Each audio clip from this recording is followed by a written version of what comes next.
నీకేం భయం లేదు, ధైర్యంగా మనూరు వెళ్ళిపోతావు, నాతో పట్రా. కాదన్న వాళ్ళ తలకాయలు తాటికాయలాగా టపటప కింద పడిపోతాయి. ఆయన సంగతి నీకు తెలీదు. నా సంగతి కూడా నీకు తెలీదు. అచ్చుబాటు రాలేదని రౌడీజాన్ని వదిలేశాను గానీ నా ఎడం చేత బాంబులు వేసినప్పుడు ఎన్నిసార్లు నా చేతుల్లో పెళ్ళి తెలుసా? నువ్వు బాంబులు వేసేవాడివా? మరేంటనుకున్నావు? టైంకి బాంబు పేలేదు కాదు కానీ అయ్యే కనుక కరెక్ట్ టైం పేలుంటే నాతో పాటు ఎంతమంది పోయి ఉండేవాళ్ళు. అవును, ఆయనకి ఏమైనా ఈక్నెస్ ఉన్నాయా?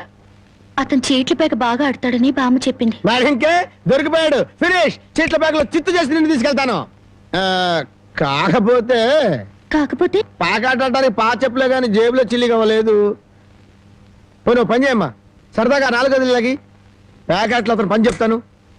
ఇది గాజులేనా? అబ్బే గాజులు కాదు బాబు, సెంట్రల్ జైల్లో కేడీలు కేసే బేడీలు. ఏ వ్యాపారం చేస్తున్నావు నువ్వు? తీసుకుని డబ్బులు కాబట్టి తీసుకొని చూడరాదా? ఇవి నీకు ఎక్కడవి? ఎక్కడవే? తాలూకా ఎస్ఐ పెళ్ళాన్ దగ్గర డిఎస్పీ కొట్టేసి కానిస్టేబుల్ తక్కువ రేటు కమ్మాడంట. వాడు నా కన్స్ట్రక్షన్ కమ్మాడు. నెత్తి మీద ఇంటికి ఉండి కానీ ఆలోచన లేదు అసలు. తీసుకుని డబ్బులే. అవతల అర్జెంట్ గా ప్యాకెట్ ఆడాలి, ప్యాకెట్ ఇవ్వ. ఉందిలే మంచి కాలం ముందు ముందునా అందరూ.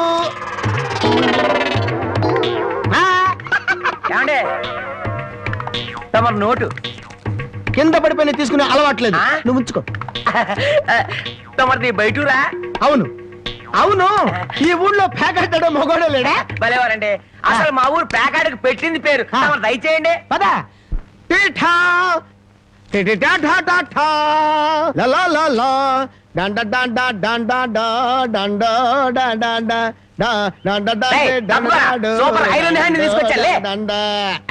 ప్యాకెట్ లో సీట్ ఇచ్చిన మనసు తెచ్చుకున్నావు. ఇదిగో 100. సీటుకు 100? ఈ 100 ఏంటి? ఇదే ఎమ్మెల్యే సీట్ అయినట్టయితే బస్తాలు బస్తాలు కట్టగట్టించుండేవాడిని. కూర్చో బాబు, ఆ డబ్బులని జేబులో సత్తుకోండి, పోతాయేమో. పిచ్చదవా, ఇదొక డబ్బా. ఈ మాత్రం డబ్బుతోటి మా మేనలుడు టుక్కు టుక్కు వెండి గోళీలు ఆడుకునేవాడు. అవును రే, ఈ ఊళ్ళో ఎవడో రాంబాబు అంట, పెద్ద పుడింగి. నేను ఊళ్ళో లేని టైం చూసి మా యజమాని కూతుర్ని లేపుకొచ్చాడంట. ఆ టైంకి నేను ఊళ్ళో లేకపోబట్టి సరిపోయింది గాని ఉన్నట్టయితే ఆ రాంబాబు గారిని గాల్లోకి ఎగరేసి కింద పడకుండా గాల్లోనే ప్యాకెట్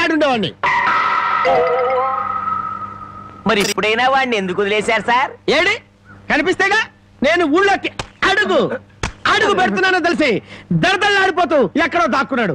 అయినా వదలను, నేను వాడిని వదలను. వాడి అంతు చూస్తాను.